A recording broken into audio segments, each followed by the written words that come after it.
பெகல்காம் நடந்த தாக்குதலுக்கு இந்திய அரசாங்கம் பயங்கரவாதிகளை குறிவச்சு ஒரு தாக்குதல் நடத்திக்கிட்டு இருந்தோம். அந்த சூழல்ல பாகிஸ்தானும் இந்தியா மேல பதிலடி கொடுக்க நம்ம ராணுவமும் தக்க பாடம் வந்து போற்றிட்டு இருந்தாங்க. இந்த சூழல்ல தான் அமெரிக்க அதிபர் டொனால்டு ட்ரம்ப் நேற்று மாலையில வந்து ஒரு சீஸ் ஃபயரை ஏற்படுத்தி இருக்கோம். இந்தியாவும் பாகிஸ்தானும் அது உடன்பட்டாங்க. ஒரு இன்டெலிஜென்ஸை பயன்படுத்தினா அவங்களோட காமன் சென்ஸை பயன்படுத்தினாங்கிற வார்த்தையெல்லாம் கூட வந்து பயன்படுத்தி இருந்தாரு. இப்ப நிறைய பேர் கேள்விகள் வந்திருக்கு. எதுக்கு அமெரிக்கா அதுல தலையிடுது? ட்ரம்ப் ஏன் பேச்சுவார்த்தை வந்து நடத்தணும்? அந்த ஆக்கிரமிப்பு காஷ்மீரை பிடிக்கிறதுக்கான ஒரு சரியான நேரம்னு பார்த்துக்கிட்டு இருந்த சமயத்துல ஏன் அப்படி வந்து நடந்தது? பயங்கரவாதிகள் முகாம்கள் எல்லாமே அழித்தொழிக்கப்பட்டதா நிறைய கேள்விகள் இருக்கு. அதை பத்தி டீட்டெயிலாவே இந்த ஸ்பெஷல் ஷோல வந்து பார்த்துடலாம். இம்பர்ஃபெக்ட் ஷோல வெல்கம் டு இம்பர்ஃபெக்ட் ஷோ. நான் உங்கள் நண்பன் சிபி சக்கரவர்த்தி. நான் உங்கள் வெங்கடேஷ். ஓகே, ஷோக்குள்ள போயிடலாம். Welcome to imperfect show. April 22 பெகல்காம்ல சுற்றுலா பயணிகளை குறி வச்சு பயங்கரவாதிகள் தாக்குதல் வந்து நடத்தியிருந்தாங்க. அதுக்கு இந்தியா துல்லியமான தாக்குதல் நடத்துறதுக்கு கொஞ்சம் டைம் எடுத்துக்கிட்டு மே 7 ஒத்துக்கி பாருங்கன்னு சொன்ன டைம்ல பயங்கரவாதிகள முகாம்களை வந்து அட்டாக் பண்ண ஆரம்பிச்சாங்க. பாகிஸ்தான் அவங்க நாட்டை தாக்கிட்டாங்கன்னு சொல்லிட்டு பாகிஸ்தானும் பதிலடி வந்து கொடுத்துட்டு இருந்தாங்க. இந்தியாவும் தக்க பதிலடி வந்து கொடுத்துக்கிட்டு இருந்தாங்க. இந்த சூழலை தான் அமெரிக்க அதிபர் டொனால்டு ட்ரம்ப் ஒரு சீஸ் ஃபயரை வந்து ஏற்படுத்துறோம்னு சொல்லிட்டு வந்து அறிவிச்சிருந்தாரு. அந்த அறிவிப்புல வந்து 2 நாளும் ஒத்துக்கிட்டாங்க அப்படிலாம் சொன்னாங்க. நம்ம இந்திய கவர்மெண்ட் வந்து அதிகாரப்பூர்வமா அமெரிக்கா தலையிட்டாங்கன்னு சொல்லி எங்கேயுமே வந்து சொல்லவே கிடையாது. பாகிஸ்தான் அரசாங்கம் ஆமா அமெரிக்கா தலையிட்டாங்க, அவங்க நன்றி எல்லாம் கூட சொல்லிருக்காங்க. அதுக்கப்புறம் வந்து நம்ம பார்க்கலாம். நம்ம நாடு வந்து என்ன சொன்னாங்கன்னா, பாகிஸ்தானுடைய ராணுவ தளபதி நாடு ராணுவ தளபதி கூட வந்து பேச்சுவார்த்தை வந்து நடத்தினாரு 3 மணி நேரம்ல. 5 மணில இருந்து இந்த தாக்குதல் நிறுத்தங்கிறது வந்து ஏற்படுது அப்படின்னு சொல்லியிருந்தாங்க.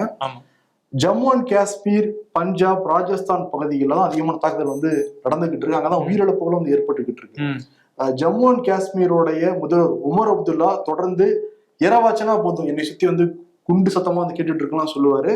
அவருமே இந்த சீஸ் ஃபயர், இந்த போர் நிறுத்தத்துக்கு வந்து ஆதரவு தெரிவிச்சு மகிழ்ச்சி அளிக்கிறதுலாம் கூட வந்து சொல்லியிருந்தாரு. இந்த நிறுத்தம் ஏற்பட்டு ஒரு 4-5 மணி நேரத்திலேயே திரும்பவும் எங்களை சுத்தி ஒரு குண்டு மலை புளிய சத்தம்லாம் கேட்குது, அமைதி ஒப்பந்தம் என்ன ஆச்சுன்னு சொல்லிட்டு பதறிப்பே அவரும் எக்ஸ்தலத்துல ஒரு பதிவு வந்து போட்டிருக்காங்க. குறிப்பா ஸ்ரீநகர், ராஜஸ்தான்ல இருக்கிற முக்கியமான பகுதிகள் எல்லாம் அந்த பாகிஸ்தானுடைய அந்த சீஸ் ஃபயர் மீறின தாக்குதல் இருந்துச்சு அப்படிங்கிறதுலாம் வந்து தகவலா நமக்கு கிடைச்சது. முதல்வரே வந்து சொல்றாரு. உடனே நம்ம வெளியுறவுத்துறை செயலாளர் விக்ரம் மிஸ்ரி நைட் வந்து திரும்ப வந்து பிரஸ் எல்லாம் வந்து பேசியிருந்தாரு, வீடியோ எல்லாம் வெளியிட்டு இருந்தாங்க. நம்ம ராணுவத்துக்கு முழு சுதந்திரம் வந்து நாங்க கொடுக்குறோம், நம்மளும் பதிலடி கொடுக்குறோம்லாம் வந்து சொல்லியிருந்தாங்க. அந்த சீஸ் ஃபயரை என்னாச்சு ஒரு கேள்வி வந்து எழுந்தது. இப்ப என்னன்னா அந்த ஒப்பந்தத்தை மீறினதுனால பார்டர் செக்யூரிட்டி போர்ஸை சேர்ந்த முகமது இம்தோயஸ்ங்கிற ஒரு அதிகாரி வந்து இறந்து போயிருக்காரு. ஆமா, அது மட்டும் இல்லாம ரைஃபிள் மேன் சுனில் குமார் அப்படிங்கிறவரும் சர்ஜன் சுரேந்திர மோகன் அப்படிங்கிறவரும் உயிரிழந்திருக்காங்க இந்த பாகிஸ்தானுடைய தாக்குதல்ல. ஆமா, இந்த 4 நாட்கள்ல மட்டுமே நிறைய பொதுமக்கள், குறிப்பா கிராமவாசிகள், ஜம்மு அண்ட் காஷ்மீரை சேர்ந்த 20 பேர் இறந்து போயிட்டதாகவும் அதிகாரப்பூர்வமான தகவல் வந்து வெளியாகிருக்கு. அதன் பிறகு என்னன்னா, பிரதமர் மோடி இன்னைக்கு காலையில திரும்ப முப்படை தலைமையில கூப்பிட்டு வந்து பேச்சுவார்த்தை வந்து நடத்தியிருக்காரு.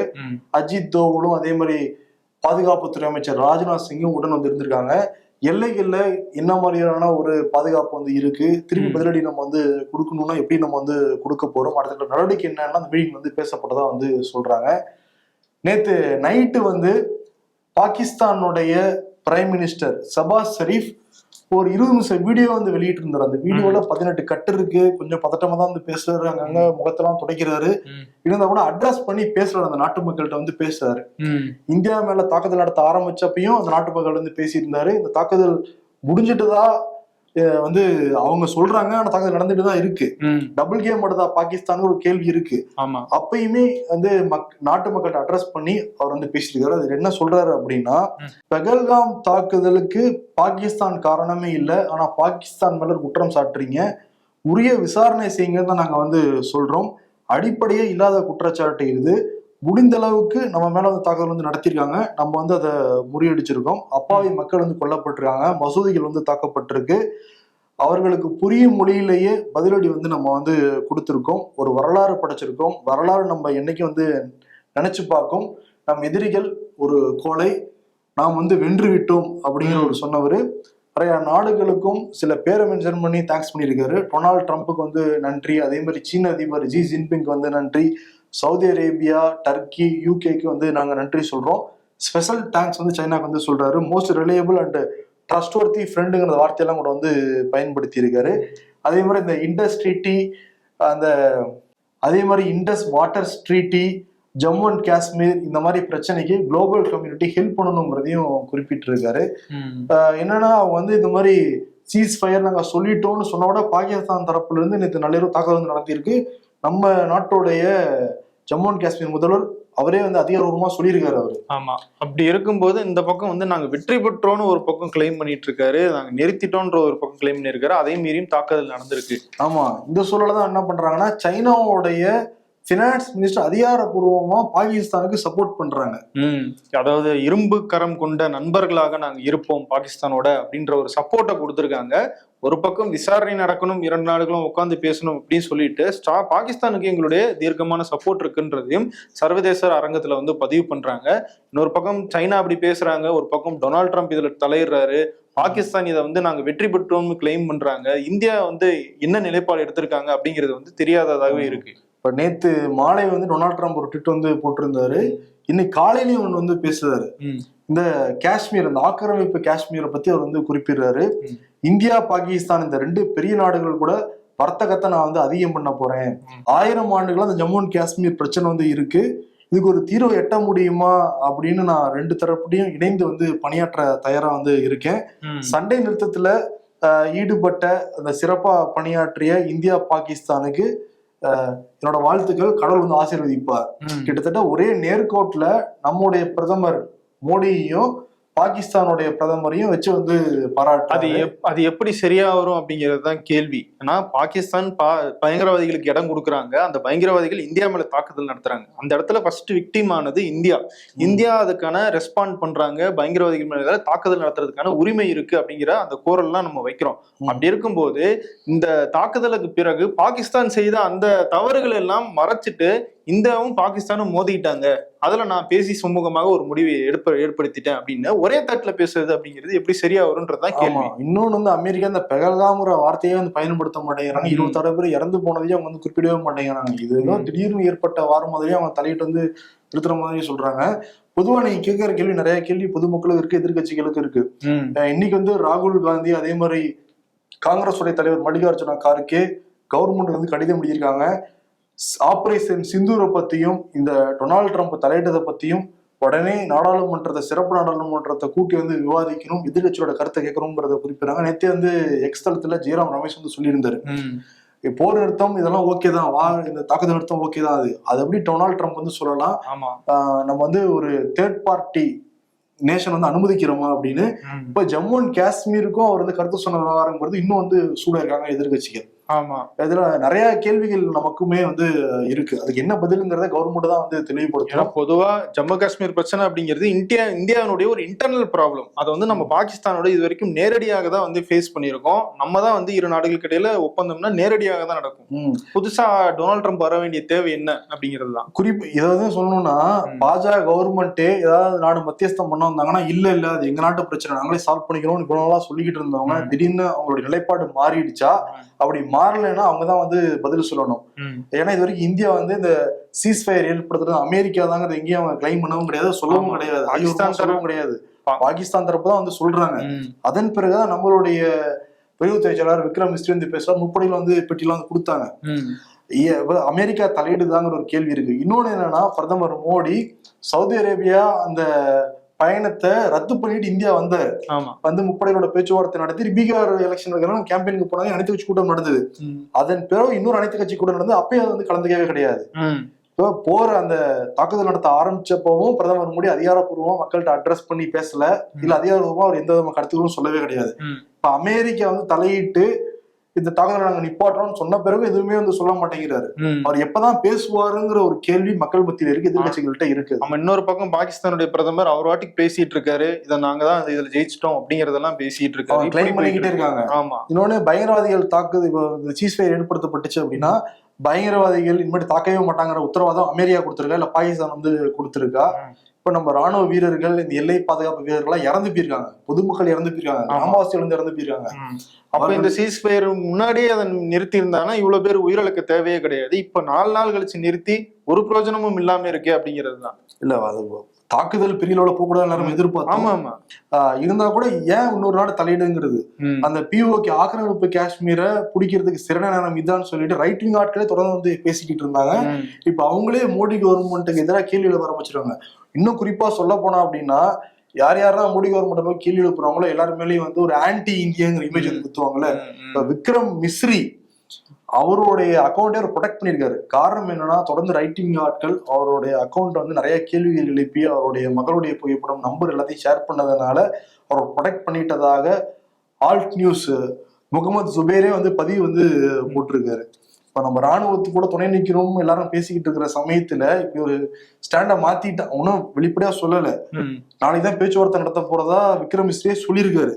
அதுக்குள்ளார விக்ரம் மிஸ்ரி மேலே தாக்குதல் நடத்துறது ஏத்துக்கவே நம்ம முடியாது இல்ல. ஆமா, இந்தியா வந்து டைரக்டா டொனால்ட் ட்ரம்பினுடைய தலையீடு இருந்துச்சு, அவர் தான் இதை பேசி தீர்த்தார் அப்படிங்கறத சொல்லல. ஆனா பாகிஸ்தான் தரப்புல அதை சொல்றாங்க.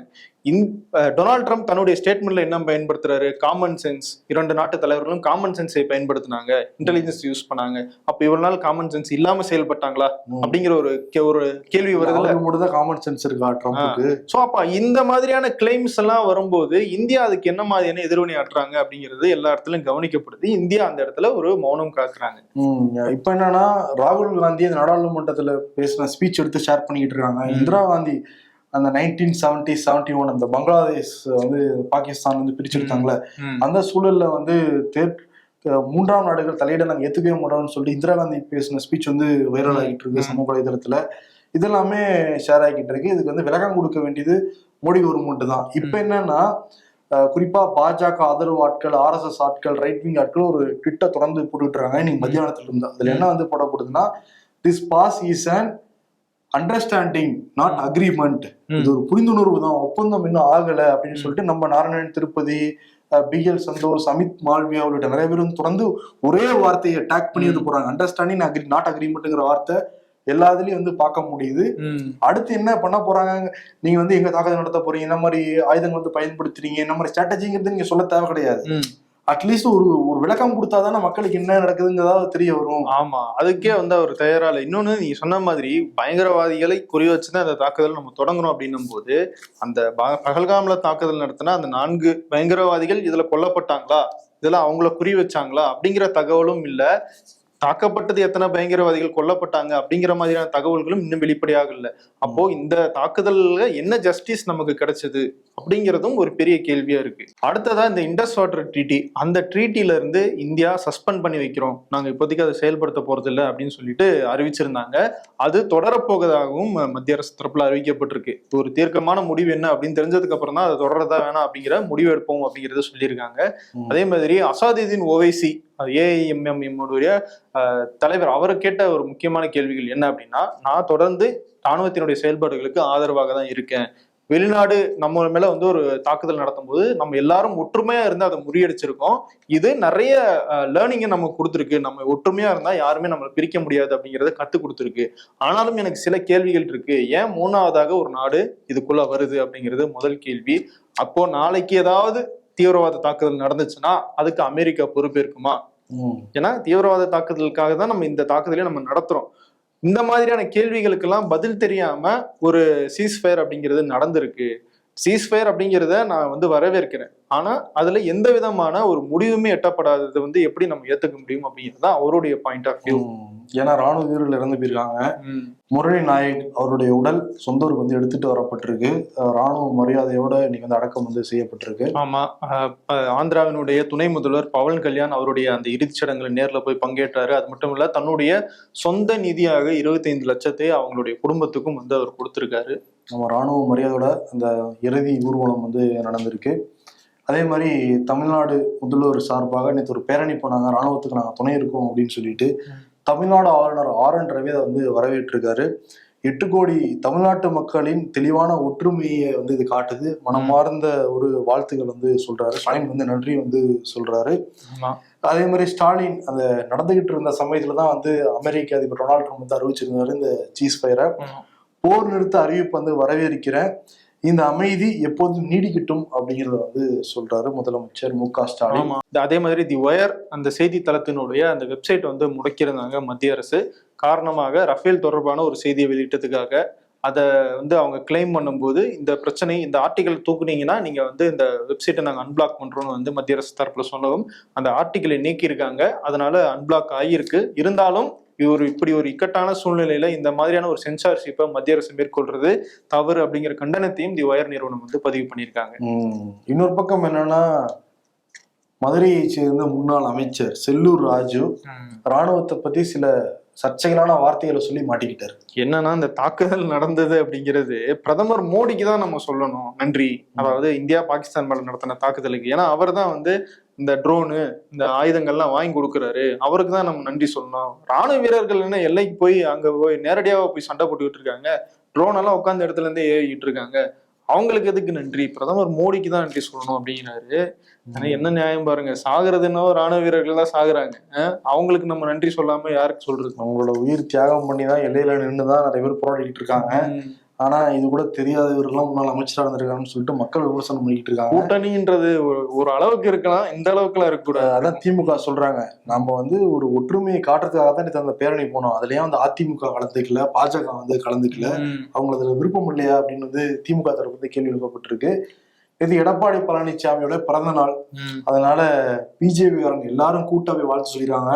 தமிழிசை சவுந்தரராஜன் முன்னாள் தலைவர், அதே மாதிரி இப்ப இருக்கிற தலைவர் நயினார் நாகேந்திரன், நாராயணன் திருப்பதி, கராத்தே தியாகராஜன் நிறைய பேர் போய் வாழ்த்து சொல்ல எடப்பாடி பழனிசாமி மையமா சிரிச்சுட்டு வந்து நின்றுட்டு இருந்தாரு. அண்ணாமலை கூப்பிட்டுட்டு போல தெரியுது அவங்க. ஆனா என்னன்னா, அண்ணாமலை இருக்காரு இல்லைங்க, இந்த போர் இதெல்லாம் ஆரம்பிச்ச உடனே நான் வந்து ஜம்மு அண்ட் காஷ்மீர் போற நைட்டு பேட்டி கொடுத்துட்டு இருந்தாரு. காலையில பார்த்தா அமெரிக்கா போயிட்டாரு. சொல்லலாம், அதுக்குன்னு ஏக்கரானங்களை இப்படி வந்து சொல்லக்கூடாதுல்ல. ட்ரம்போட பேச போயிருப்பாரு. ஒரு அநியாயமா இருக்கு இதெல்லாம் நமக்கு கேக்குறப்ப. ஓகே, அதே மாதிரி நாம் தமிழர் கட்சிக்கு அவங்களுடைய சின்னம் வந்து கிடைச்சிருக்கு. இந்த ஏற்கலப்பை உள்ள விவசாய சின்னம் வந்து கிடைச்சிருக்கு. வரையப்பட்ட சின்னத்தை வந்து தேர்தல் ஆணையம் அங்கீகாரம் வந்து கொடுத்துருக்காங்க. ஆனா எனக்கு என்னன்னா, அதுல வரைஞ்ச அந்த விவசாயி முகத்தை பார்த்து சீமான் முகம் மாதிரியே இருந்துச்சு. இல்ல அப்படிதான் வரைஞ்சாங்க, அவங்க ஆட்களே சொல்றாங்க. கரெக்டா கண்டுபிடிச்சிருக்கீங்க. அப்படியா? நடந்துச்சுதான் நாங்க வரைஞ்சோம். ஆனா இது எப்படி இது தேர்தல் ஆணையம் அனுமதிக்கிறாங்க? யாரும் பார்க்காம கொடுத்துருப்பாங்களோ? அவங்க சொல்ல நீல அப்படி சொல்றாங்க. ஆனா பார்த்தா எனக்கு ஒண்ணு அப்படி தெரியல. திக்கான மீசை போட்டு இப்படிதான் இருக்கு. இன்னைக்கு வந்து சித்திரை முழுநிலவு மாநாடு திருவிடந்தையில் வந்து நடக்க போகுது. இந்த இடத்துக்கு வந்து ஆரம்பிச்சிருக்கோம். மணி ஒரு 4:30 ஆயிடுச்சு. இப்ப எல்லாம் கூட்டமா வந்து குஞ்சிட்டு இருக்காங்கன்னா போக்குவரத்துல வந்து மாற்றப்பட்டிருக்கு. மாநாட்டுல என்ன பேசுறாங்கன்றத விட சின்னையாவும் பெரியாவும் என்ன பேசிப்பாங்க அப்படிங்கறதுதான் இன்னைக்கு பெரிய டாபிக்கா இருக்கு. ஆமா, சரி, ஓகே, அதை பத்தி நாளைக்கு வந்து நம்ம டிஸ்கஸ் பண்ணலாம். ஓகே, உள்நாட்டு மேட்டர் பேசணும். ஒரு வெளிநாட்டு முக்கியமான மேட்டரும் இருக்கு. ரஷ்யா உக்ரைனோட நேரடியாக பேச்சுவார்த்தைக்கு நாங்க வரோம். மே 15ஆம் தேதி நம்ம வந்து சந்திச்சு பேசலாம் அப்படிங்கிறத ரஷ்ய அதிபர் புத்தினே சொல்லியிருக்காரு. ஏன்னா இவ்வளவு நாள் வந்து டொனால்ட் ட்ரம்ப் அமெரிக்கா தான் இதுக்கு வந்து நாங்க இருக்கிறோம் அந்த பிரச்சனையை தீர்க்க வைக்கிறதுக்கு அப்படின்னு சொல்லியிருந்தாரு. அவங்க வேணாம், நம்மளே நேரடியா பேசிக்கலாம் அப்படின்னு சொல்லி புட்டின் ஒரு விஷயம் சொல்லியிருக்காரு. ஆனா இப்படிப்பட்ட டொனால்ட் ட்ரம்ப் நமக்கு வந்து நான் இதை தீர்த்து வைக்கிறேன் அப்படின்னு சொல்றாரு. ஏன்னா இவ்வளவு நாள் நெருக்கமா இருந்த ரஷ்ய அதிபர் புத்தினே வேணாம் நம்மளே பேசிக்கோம் அப்படின்ட்டாரு. பண்ணிடக்கூடாதுல்ல ட்ரம்ப். ஆனா எனக்கு வந்து ட்ரம்ப் வந்து நோபல் பீஸ் பிரைஸ்க்கு ட்ரை பண்ணிருக்கிறதாங்கலாம் தகவல் இல்லைங்க. அதுதான் அவங்களே கலாய்க்கிறாங்க. அமெரிக்கன்ஸ் என்ன சொல்றாங்கன்னா, எல்லாரும் ஏற்படுத்தி நோபல் பரிசு வாங்கினாலும் ஆசைப்படுறாங்கள. ஆனா அது எப்படி காசாவிலதான் அங்க இஸ்ரேலுக்கு சப்போர்ட் பண்ணி அட்டாக் நடந்துகிட்டு இருக்கு. சரி, பாப்போம் பொறுத்திருந்து. சரி, என்னன்னா உலகம் முழுக்க இந்த போர்கள்லாம் வந்து நிக்கணும், அப்பாவி மக்கள் கொல்லக்கூடாது, இப்படிதான் எல்லாருடைய ஸ்டாண்டுமாவே இருக்கு. நம்மளுடைய ஸ்டாண்டுமே வந்து அதுதான். அப்பாவி மக்களுடைய உயிர் எக்காரணத்தை கொண்டு வந்து போகக்கூடாதுங்கிறதுதான். ஆனா என்னன்னா, இப்ப தாக்குதல் பாகிஸ்தான் நைட்டு அடிச்சிருக்காங்க. நீ நைட்டு என்ன நடக்க போகுதுன்னு நாளைக்குதான் வந்து தெரியும். ஏன்னா காலையில தாக்குதல் இல்ல, அந்த மாதிரியான தகவல் எதுவும் பதிவு ஆகல. இயல்பு நிலைக்கு திரும்பிடுச்சு அப்படிங்கிற மாதிரிதான் ஜம்மு அண்ட் காஷ்மீர், ராஜஸ்தான், பஞ்சாப் இந்த வர தகவல்லாம் வருது. ஆனா பல கேள்விகள் இருக்கு. தாக்குதலை இந்தியா சீஸ் ஃபயரை ஏத்துக்கிட்டு ஒரு ஒப்பந்தம் போடப்பட்டு முழுசா வந்து நிறுத்திடுச்சா, இல்ல அமெரிக்கா தரப்புல இருந்து என்ன இந்தியாவுக்கு வந்து சொல்லப்பட்டது, சிறப்பு நாடாளுமன்றம் வந்து கூட்டப்படுமா, நம்ம பயங்கரவாத முகாம்களை முழுசா வந்து அழிச்சு ஒழிச்சிட்டோமா, ஆக்கிரமிப்பு காஷ்மீரோட நிலைமை வந்து என்ன, இதுக்கப்புறம் பயங்கரவாத தாக்குதல் நடக்காதா, அதுக்கான உறுதி என்ன அப்படிங்கிற கேள்விகள்லாம் இருக்கு. இப்ப இதுக்காக நிறைய பேர் உயிரிழந்தும் போயிருக்காங்க. அவர்களோட சார்பாக தான் நம்ம வந்து இங்க வந்து பேசுறோம். நாட்டு மக்கள் சார்பாக தான் பேசிக்கிட்டு இருக்கோம். இதுக்கெல்லாம் என்ன பதில் அப்படிங்கிறத மோடி கவர்மெண்ட் தான் சொல்லணும். ஆனால் நம்ம ராணுவ வீரர்கள் மக்களை வச்சு இதை நம்ம வந்து கேள்வி வந்து கேட்கலாம். ஓகே, என்ன பதில், இவ்வளவு கேள்விகள் இருக்கு, என்ன பதில் அப்படிங்கிறத மோடி சொல்லணும். நீங்க நாடாளுமன்றம் நடக்கிறப்ப நாடாளுமன்றத்துல போய் பேசுவீங்க, நாடாளுமன்றத்துல வெளியில் நின்று 10 அடி தூரத்துல 100 அடி தூரத்துல பத்திரிகை வச்சுட்டு பேசிட்டு போவீங்க. ஒரு முக்கியமான காலகட்டத்திலயாவது ஒரு டெலிபிராம்டர் வச்சாவது பேசலாங்கிறதா மக்களுடைய ஒரு எண்ணமா இருக்கு. கண்டிப்பா அரசாங்கத்துடைய எண்ணம் என்ன, அவங்களோட என்ன நினைக்கிறாங்க, அவரோட டிரான்ஸ்பரன்சி தேவைன்னு தான் வந்து நினைக்கிறோம். ஏன்னா மக்கள் 100% ஒரு துளி சந்தேகம் கூட இல்லாம மத்திய அரசையும் ராணுவத்தையும் அவ்வளவு தூரம் ஆதரிச்சிருக்காங்க. டவுட்டே இல்லை, இப்ப ஆதரிச்சுதான் நம்ம இருக்கோம். அதை ஆமா, ராணுவத்துக்கு கூட தான் வந்து நம்ம நிக்கிறோம். அது அது மாற்று கருத்து அவங்களுக்கு தேச ஒற்றுமைங்கிறது நம்ம கிட்ட இருக்கு, ரத்தத்திலே ஊறி இருக்கு நம்ம இந்தியர்களுக்கு எல்லாருக்குமே. கண்டிப்பா அவங்களுக்கு பதில் சொல்ல வேண்டிய கடமை பிரதமர் மோடிக்கும் மத்திய அரசுக்கும் இருக்கு அப்படிங்கிறதுதான். நம்ம என்ன பதில் அப்படின்னு நம்ம கேட்டுட்டு பதில் கிடைச்சா நாளைக்கு வந்து இன்னும் டீட்டெயிலாக நம்ம பேசலாம். இதை தாண்டி அடுத்து கமெண்ட் ஷோ வருது, அதையும் வந்து பார்த்து ஆதரவு கொடுங்க. நன்றி.